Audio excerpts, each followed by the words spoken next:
ಅತ್ತ ಬಳ್ಳಾರಿ ಜೈಲಿನಲ್ಲಿ ದಾಸ ಒದ್ದಾಡ್ತಾ ಇದ್ರೆ ಇತ್ತ ಡಿ ಗ್ಯಾಂಗ್ ಪರದಾಡ್ತಾ ಇದೆ. ಪರಪ್ಪನ ಅಗ್ರಹಾರದಲ್ಲಿ ರಾಜ್ಯಾತಿಥ್ಯವನ್ನ ನೀಡಲಾಗ್ತಾ ಇತ್ತು.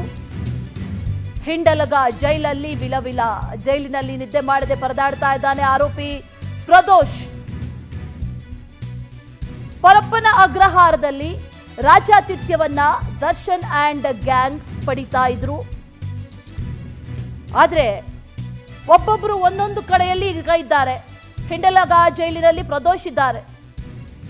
ಆತ ನಿದ್ದೆ ಬಾರದೆ ಒದ್ದಾಡ್ತಾ ಇದ್ದಾನೆ ಅನ್ನುವಂತ ಮಾಹಿತಿ ಈಗ ಲಭ್ಯ ಆಗ್ತಾ ಇದೆ. ಚಳಿಯ ವಾತಾವರಣ ಇರೋದ್ರಿಂದ ಪ್ರದೋಷ್ಗೆ ತೊಂದರೆ ಆಗ್ತಾ ಇದೆಯಂತೆ. ರೇಣುಕಾಸ್ವಾಮಿ ಹತ್ಯೆ ಕೇಸ್ನ 14ನೇ ಆರೋಪಿ ಪ್ರದೋಷ್.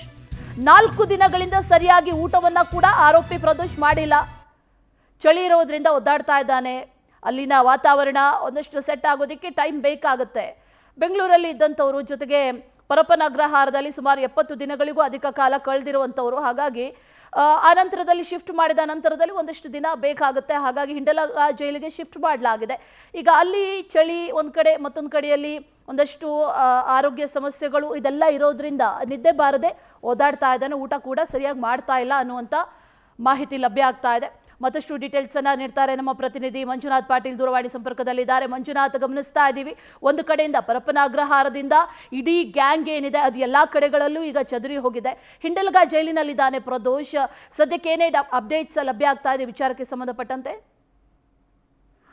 ಹೌದು ಅಶ್ವಿನಿ, ಏನು ರೇಣುಕಾಸ್ವಾಮಿ ಕೊಲೆ ಪ್ರಕರಣದ ಪ್ರಮುಖ ಆರೋಪಿ ಮತ್ತು 4ನೇ ಆರೋಪಿಯಾದಂತಹ ಪ್ರದೋಷ್ ಇವತ್ತು ಏನು ಕಳೆದ ಪರಪ್ಪನ ಆಗ್ರಹದಲ್ಲಿ ಅವರು ಜೈಲಿಗೆ ಪಾಲಾಗಿದ್ರು. ಜೈಲು ಪಾಲಾದ ನಂತರ ಅಲ್ಲಿರುವಂತಹ ವಿಲ್ಸನ್ ಗಾರ್ಡನ್ ನಾಗಮ್ ಜೊತೆ ಅವರು ಒಂದು ಸಿಗರೇಟ್ ಸೇದೋದು ಮತ್ತು ಚಹಾ ಕುಡಿಯುವ ನಿಟ್ಟಿನಲ್ಲಿ ಅವರೊಂದು ಫೋಟೋ ರಿಲೀಸ್ ಆಗಿತ್ತು. ಫೋಟೋ ರಿಲೀಸ್ ಆದ ನಂತರ ರಾಜ್ಯ ಸರ್ಕಾರ ಮತ್ತು ಜೈಲು ಅಧಿಕಾರಿಗಳು ಎಚ್ಚೆತ್ತುಕೊಂಡು ಆ ಎಲ್ಲ ಆರೋಪಿಗಳನ್ನ, ಏನು ಡಿ ಗ್ಯಾಂಗ್ನ 17 ಜನ ಆರೋಪಿಗಳಿತ್ತು, ಅವರನ್ನ ಪ್ರತಿಯೊಬ್ಬರು ಬೇರೆ ಬೇರೆ ಒಂದು ಜೈಲಿಗೆ ಶಿಫ್ಟ್ ಮಾಡಿದ್ರು. ಅದರಂತೆ ಪ್ರಮುಖವಾಗಿ 4ನೇ ಆರೋಪಿಯಾದಂತಹ ಪ್ರದೋಷನ ಬೆಳಗಾವಿಯ ಹಿಂಡಲಗ ಜೈಲಿಗೆ ವರ್ಗಾವಣೆ ಮಾಡಲಾಗಿತ್ತು. ಅದಾದ ನಂತರ ವರ್ಗಾವಣೆ ಆದಂತಹ ಪ್ರದೋಷ್ ಇಲ್ಲಿರುವಂತಹ ವಾತಾವರಣಕ್ಕೆ ಹೊಂದಿಕೊಳ್ತಾ ಇಲ್ಲ. ಪ್ರಮುಖವಾಗಿ ದಕ್ಷಿಣ ಕರ್ನಾಟಕದ ಬೆಂಗಳೂರಿನ ವಾತಾವರಣ ಬೇರೆ ಆಗುತ್ತೆ, ಉತ್ತರ ಕರ್ನಾಟಕದ ಬೆಳಗಾವಿಯ ವಾತಾವರಣ ಬೇರೆ ಆಗುತ್ತೆ. ಪಶ್ಚಿಮ ಘಟ್ಟ ಸಾಲಿನಲ್ಲಿರುವಂತಹ ಬೆಳಗಾವಿಯ ಹಿಂಡಲಗ ಜೈಲೇನಿದೆ, ಅಲ್ಲಿರುವಂತಹ ತಂಪು ಪ್ರದೇಶ ಇದೆ. ಆ ಒಂದು ಹಿನ್ನೆಲೆಯಲ್ಲಿ ಚಳಿಯನ್ನು ತಾಳಲಾರದೆ ತಾಳಕ್ಕೆ ಅವನಿಗೆ ಆಗ್ತಾ ಇಲ್ಲ. ಅಷ್ಟೇ ಅಲ್ಲದೆ ಪ್ರಮುಖವಾಗಿ ಸೊಳ್ಳೆ ಕಾಟದಿಂದ ಅವನು ಎಚ್ಚೆತ್ತುಕೊಂಡ ಅವನು ಒಂದು ಬರಬಾದಾಗಿದ್ದಾನೆ ಅಂತ ಹೇಳಬೇಕಾಗಿತ್ತು. ಪ್ರಮುಖವಾಗಿ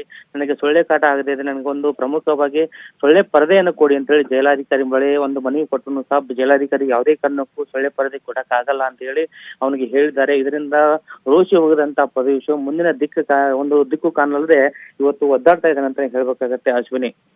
ಓಕೆ ಮಂಜುನಾಥ್, ಥ್ಯಾಂಕ್ ಯು ಡೀಟೇಲ್ಸ್ಗೆ.